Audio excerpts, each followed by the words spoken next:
সারা জাহান। ঈদ মুবারক, ঈদ মুবারক, গাইছে ঈদের গান।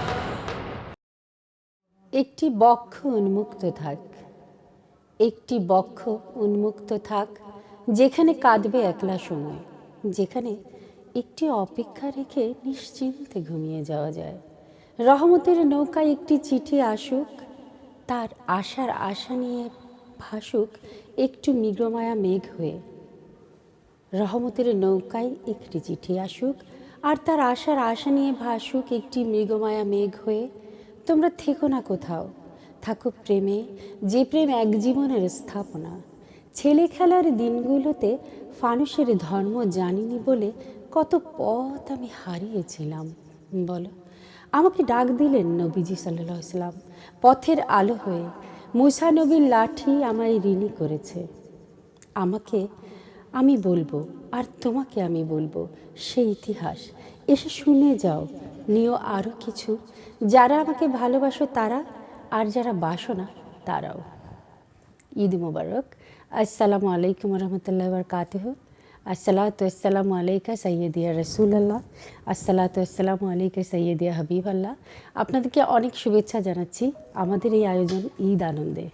আমি আপনাদের সঙ্গে আছি শায়লা সিমি নূর, আর আমাদের সঙ্গে আছেন চারজন আপনাদের প্রিয় মানুষ, এবং তারা সকলেই বাসার কাজ করেন, সন্তান লালন পালন করেন, এবং তারা প্রফেশনালিও অনেক বেশি নিজেকে প্রতিষ্ঠিত করেছেন সমাজে। তাদের সঙ্গে আমরা আজকে কথা বলবো। আমি প্রথমে সকলের নাম আপনাদের সামনে বলে দিই। আমাদের সঙ্গে আছেন পলি রহমান, হাফসা নূর, রুপি আমিন, হিমিকা ইমাম। আমরা শুরু করছি ঈদের আড্ডা। আসলে প্রশ্ন উত্তর তেমন কিছু নয়, আমরা আজকে আপনাদের সঙ্গে আলাপ করব। তো আমি চলে যাই, পলি রহমান আপু থেকে শুরু করি।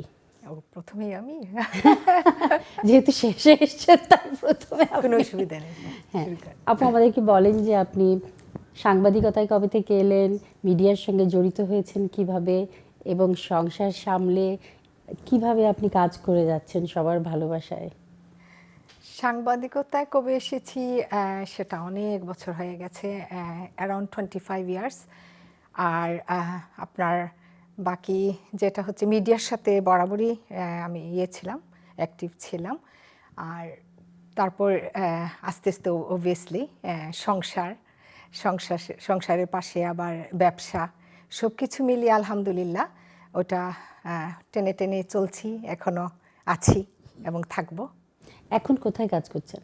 এখন কাজ করছি আমি আমার এটা অনেক পুরনো একটা প্রতিষ্ঠান, এটা নাম হচ্ছে নতুন দিন। আগে উইকলি নিউজ পেপার ছিল, এটা আমরা প্রিন্ট আউট হয়ে বের হতো, এটা মানে হার্ড কপি আমরা পেতাম। হ্যাঁ, তারপর তো অবভিয়াসলি এখন অনলাইনের যুগ চলে এসেছে। হ্যাঁ, তারপর আমি এটা অনলাইন বেসে করে ফেলেছি।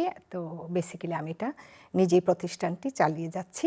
তাছাড়া এমনি আমি আমার কিছু বিজনেস আছে, বিজনেসের সাথে আমি জড়িত আছি। পলি আপু, আমার কিন্তু এখনো খুব ভালো লাগে যদি আমি হার্ড কপি ধরে পড়ি আর কি। যেমন আমরা পড়তাম সানন্দা বেগম, ওইভাবে আমার ইচ্ছে করে যে এখনো যদি হার্ড কপি ধরে পড়তে পারতাম, শুয়ে শুয়ে পড়লাম।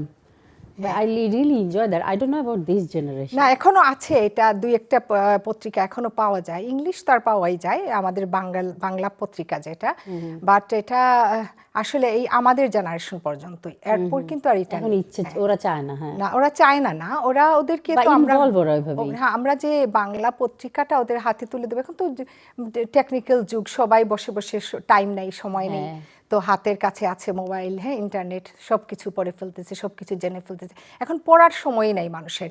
দিস জেনারেশন লাইক মানুষ হচ্ছে গিয়ে টুকটুক করে দেখে ফেললো, নিউজ কিছু শুনে ফেললো, দ্যাটস ইট, এই ব্যাস। হ্যাঁ, এটা অবশ্য একটা একরকম যে ওরা এইভাবে বড় হচ্ছে এবং এরা এভাবে অভ্যস্ত।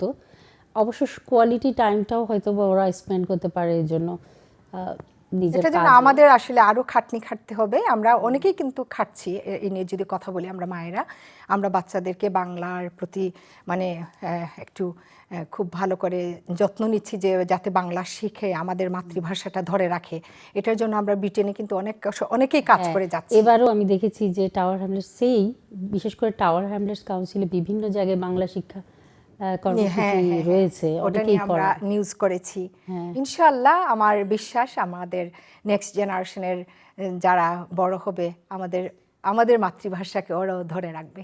আর আচ্ছা, আরেকটা জিনিস জিজ্ঞেস করতে চাই, যেহেতু ঈদের অনুষ্ঠানে আমরা আজকে এসেছি, ঈদের সময় বাচ্চাদের সঙ্গে এখানে কিভাবে আপনি সময় যাপন করেন, আর আপনার ছোটবেলায় কিভাবে যাপন করতেন, এখন কেমন লাগে, ওদের কেমন লাগে বিশেষ করে?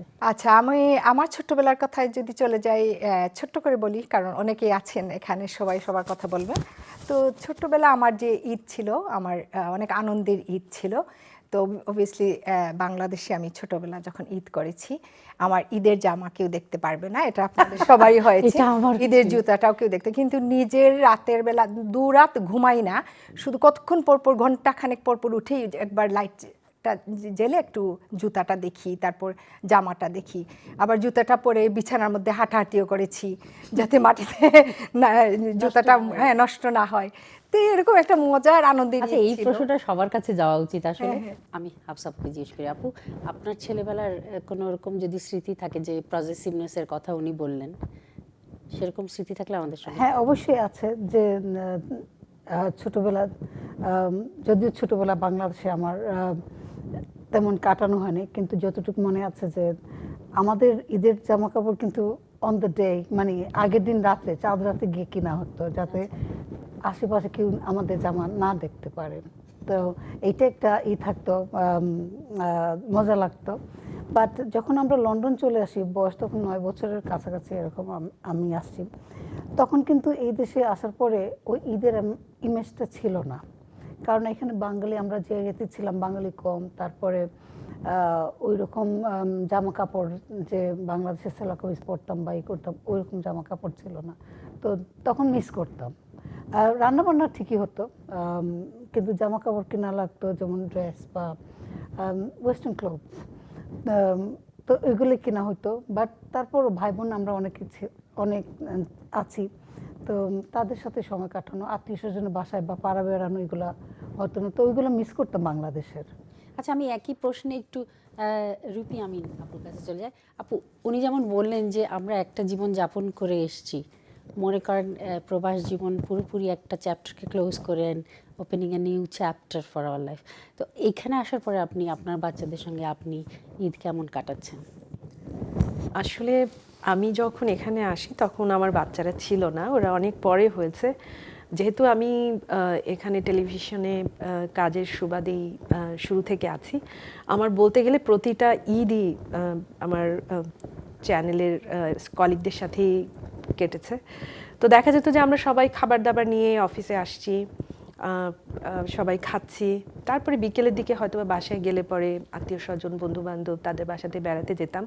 পরবর্তীতে যখন আমার বাচ্চারা হয়, আমি চেষ্টা করি ঈদগুলো যেন বাচ্চাদেরকে নিয়ে একদম বাংলাদেশের মতো করে, সকালবেলা একটা বন্ধুর বাড়িতে খাচ্ছি, তো দুপুরবেলা আমার বাড়িতে আসছি, রাতের বেলা আরেকটা বাসাতে যাচ্ছি, মানে ওদেরকে বোঝানোর জন্য যে আসলে ঈদ আনন্দটা কি। এটা যদি আমরা পরিবার থেকে বাচ্চাদেরকে না শিখাই তাহলে ওরা বুঝতে পারবে না। তো আমরা চেষ্টা করি ঈদ আসলে দুজনেই কাজ থেকে ছুটি নিতে, এবং বাচ্চাদেরকেও সেদিন আমরা স্কুলে দেই না, আমরা এভাবে ঈদটা পালন করি। অ্যাকচুয়ালি অনেক সময় টাওয়ার হ্যামলেটসে যারা থাকেন তারা অনেক সৌভাগ্যবান যে অনেক স্কুলগুলোতে অফ থাকে, এবং আমাদের প্রতিবেশীরা অনেকেই বাঙালি থাকেন, মুসলিম থাকেন। আমরা আসলে এখানে অনেক আনন্দে থাকি বলবো লন্ডনের অন্য পার্টগুলোর চাইতে। তো এটা একটা আনন্দ যে আমরা মিস করি না কোনো উৎসবই, ফাল্গুন, বৈশাখ, ঈদ। তো আমি এই একই প্রশ্ন আমি একটু হিমিকা ইমাম আপুর সঙ্গে শেয়ার করি। প্রথমেই আমার ইকরা বাংলার দর্শক যারা আছেন, ইকরা বাংলা টিভি, সবাইকে ঈদের শুভেচ্ছা, ঈদ মুবারক, আসসালামু আলাইকুম।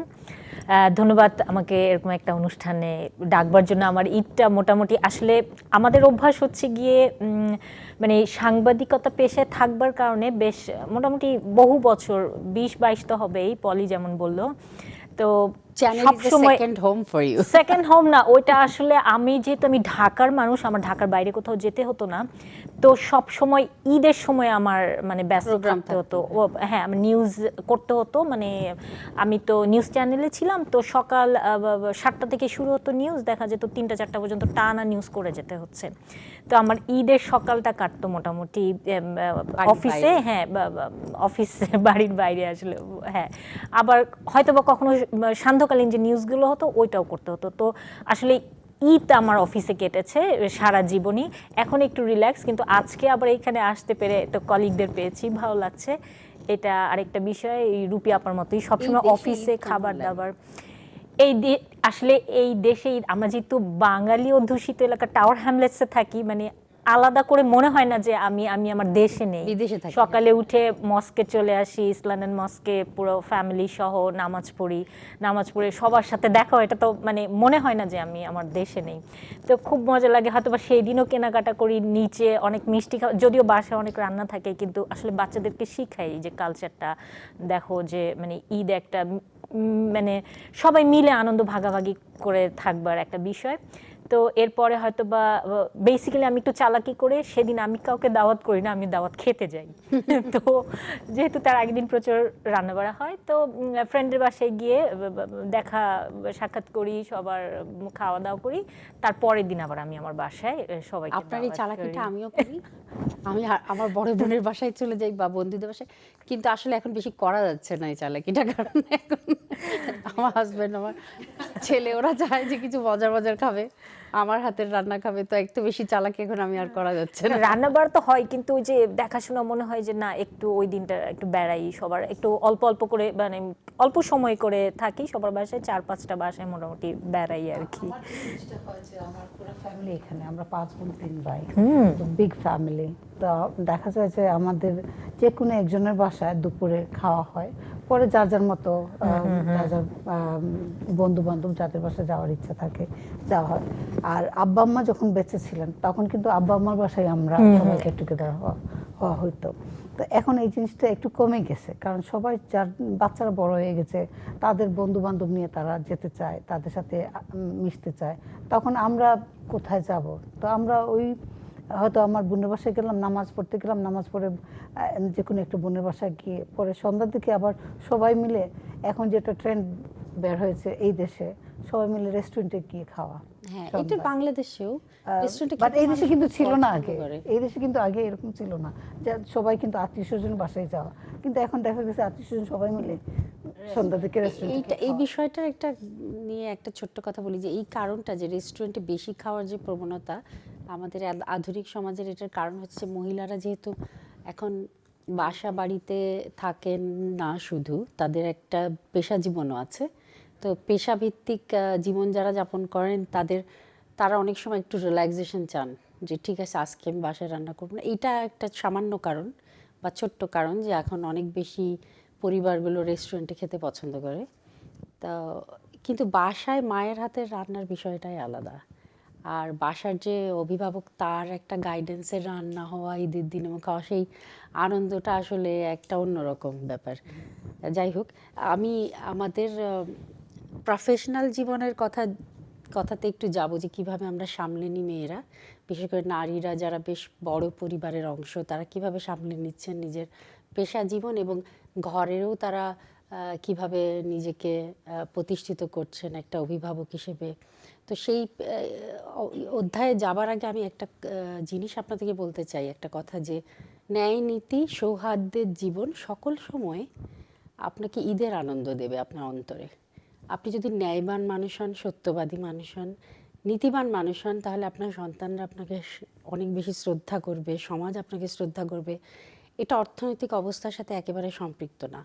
ওই ধরনের অবস্থায় যারা থাকতে চায়, যে ওই স্টেজে যারা থাকেন, তারা সব সময় প্রতিদিন অন্তরের ভেতরে ঈদের আনন্দ অনুভব করেন। এটা একেবারে মানে আমার অভিজ্ঞতা থেকে আমি বললাম। তো আমি পলি আপুর কাছে যাই, জিজ্ঞেস করি আমরা যে আপু, এই যে ধরেন আমাদের সকল উৎসব, আমাদের পারিবারিক উৎসব, ধর্মীয় উৎসব, সামাজিক উৎসব, এই সব কিছু, সন্তানদের সঙ্গে কোয়ালিটি টাইম, হাজব্যান্ডের সঙ্গে কোয়ালিটি টাইম, তাছাড়াও বাবা মা শ্বশুর শাশুড়ি আছেন, এই সব কিছু একসঙ্গে সামলান কিভাবে? এগুলো আসলে যা আমার মনে হয়, একটা কথাই আছে, আল্লাহ সুবহানাহু ওয়া তাআলা একটা মানুষের ততটুক পর্যন্ত মানে বুঝা দেন যে বুঝাটা নিজে বইতে পারে, বোঝা দেন। হ্যাঁ, ওইটাই, ওই বুঝা, হ্যাঁ, যেটার কথা বলতেছি। তো আমার মনে হয় আমার বোঝা যেটা, ওইটা হচ্ছে গিয়ে তদ্রূপ আমি যতটুকু পারছি, হ্যাঁ। তো সেটার মধ্যে হচ্ছে গিয়ে আমার মনে করেন প্রফেশনাল, যেমন আমি সকালে ঘুম থেকে উঠে আমি আমার হাজব্যান্ড আমার বাচ্চার স্কুলে ড্রপ করলাম, ঘুম থেকে উঠে শুরু করি, যদি ড্রপ করে আমরা কাজে চলে গেলাম, কাজের ফাঁকে হয়তো বা ও নয়তো বা আমি ওরে পিক করলাম, ওর স্কুলের সময় যখন শেষ হয়ে আসলো। সবচেয়ে ভালো আমার যে সুযোগ সুবিধাটা, আমার মনে হয় অনেকেরই আছে এটা। আমাদের আবার ইংল্যান্ডে 5th জেনারেশন চলতেছে, আমার মানে বাপ দাদার আমল থেকে।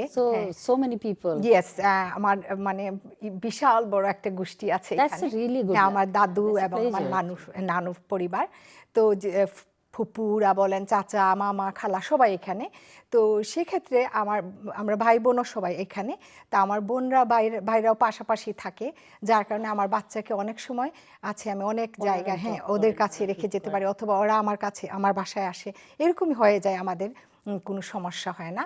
তারপরে মনে করেন যে কাজের ক্ষেত্রেও আমরা একটা কোয়ালিটি টাইম বের করে ফেলি। আমি আমার হাজব্যান্ড কিছুটা আছে কাজের ক্ষেত্রে ও সময় দিবে অথবা আমি সময় দিব, আর মাঝে মধ্যে আমরা বিজনেস পার্টনার। হ্যাঁ, বেশিরভাগ সময় আমরা একসাথে থাকি, একসাথে বিজনেস করে যাচ্ছি বিয়ের পর থেকে এখন। আর হাফসাবুকে আমি জিজ্ঞেস করব, আলহামদুলিল্লাহ, কারণ ওনার বাচ্চারা একদম বড় হয়ে গেছে। তারপর মনে করেন সেই ফাঁকে দিয়ে মনে করেন এখন ঘরের যদি অনেক কাজ থাকে, এটা স্যাটারডে সানডের জন্য রেখে দিই। ওটা মানে ইউ হ্যাভ আ প্ল্যান যে আমি সবকিছু, হ্যাঁ হ্যাঁ আমার একদম প্ল্যান করা আছে। তো প্ল্যান অনুযায়ী করলে আসলে সবকিছুই সহজ হয়ে যায়। আচ্ছা, আমি আপুদের কাছে চলি। মনে হয় না যে আল্লাহ সুবহানাহু তাআলা মেয়েদেরকে একটু বেশি মানে বোঝা বহন করার ক্ষমতা দিয়েছেন? হ্যাঁ, এটা সত্যি। পারিশ্রমিক দিক দিয়ে এটা আসলে বোঝা বলাটা ঠিক না। পরিবার কিন্তু এটা আমার একটা ভালোবাসা, স্নেহ, বোঝার কথা, শ্রদ্ধার জায়গা, বোঝাটা। হ্যাঁ, বোঝার কথা বলা হয় না, এটা সুন্দর যদি পজিটিভ ওয়েতে নেওয়া হয় সেটাই।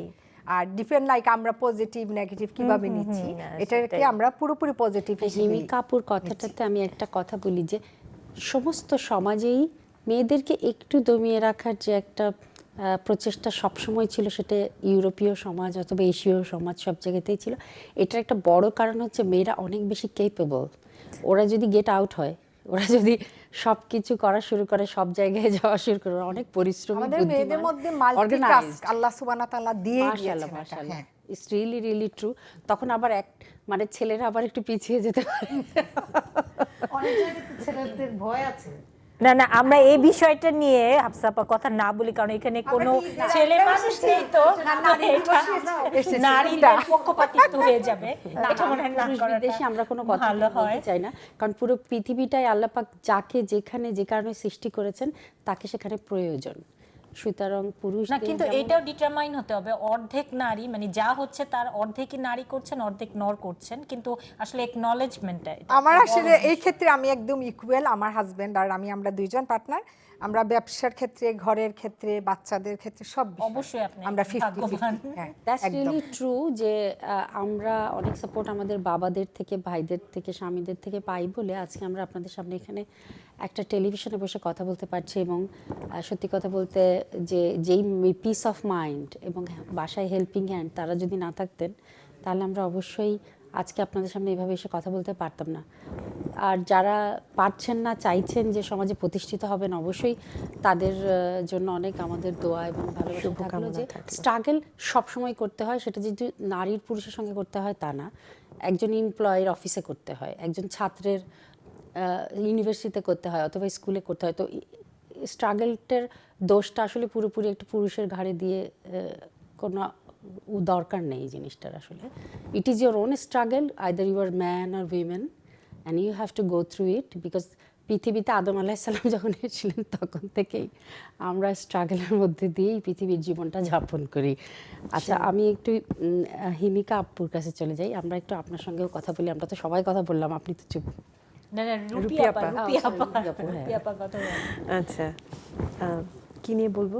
এই যে নারীদের যে একটা অবস্থান এখন সমাজে গড়ে উঠছে, বিশেষ করে সাংবাদিকতায় মেয়েরা অনেক বেশি আসছেন। আচ্ছা, পরিবার থেকে কিরকম সাপোর্ট পাচ্ছি সেটা পাচ্ছেন, বা আপনি কিরকম ফিল করেন যে পরিবারটাও সামলান? ইউ অনলি, কারণ কি সবার কথা তো আপনি বলতে পারবেন না, আবার কাজটাও না। ঠিক আছে, আসলে যেটা আমি বলছিলাম, আমি এখানে আসছি যখন, তখন আমরা দুজন ছিলাম, পরবর্তীতে আমাদের বাচ্চারা হয়েছে। আমি যেখানে কাজ করেছি সেখানে আমার একটা বড় সাপোর্ট ছিল, যেহেতু ওখানে আসলে বাচ্চাদেরকে নিয়ে যাওয়ার অত সুযোগ ছিল না। কিন্তু যখনই আমার মনে হতো যে আজকে আমার বাচ্চাকে নিয়ে আসতে হবে, আমার হাজব্যান্ড হয়তো বিজি আছেন, তখন অফিস থেকে ওই সাপোর্টটা আমাকে দেওয়া হয়েছিল সেই সময়টাতে। যে কারণে আমি আমার ক্যারিয়ারটাকে খুব সুন্দরভাবে কন্টিনিউ করতে পেরেছি। আর আমার হাজব্যান্ডের কাছে তো অবশ্যই কৃতজ্ঞতা, কারণ যেটা বলছিলাম যে আসলে ঘর থেকে সাপোর্ট না পেলে আসলে একটা মেয়ে মানুষকে বাইরে কাজ করা খুব বেশি সহজ না, কারণ ঘর সামলানো, বাচ্চা লুক আফটার করা, তারপরে নিজের ক্যারিয়ারটাকে ঠিক রাখা। আমি অনেক মাদেরকে চিনি যারা শুধুমাত্র পরিবারকে সময় দেওয়ার জন্য তারা তাদের ক্যারিয়ারটাকে বিসর্জন দিয়েছেন। আলহামদুলিল্লাহ আমাকে সেটা করতে হয়নি। আমি খুব সহজভাবে আজ পর্যন্ত আমার হাজব্যান্ডের সাপোর্ট নিয়ে আমার কাজগুলো আমি করতে পারছি। আলহামদুলিল্লাহ। আমরা আরও অনেক আলোচনা করব, কথা বলবো, একে অপরের সঙ্গে জানবো আমাদের জীবন ভাবধারা এবং আমাদের চিন্তাভাবনা। ইকরা টিভির পর্দায় আপনারা আমাদের সঙ্গে থাকুন। ছোট্ট একটি বিরতির পরে আমরা আবার ফিরে আসবো ঈদ আনন্দে। আনন্দে মেতে উঠেছে সারা জাহান, ঈদ মুবারক গাইছে ঈদের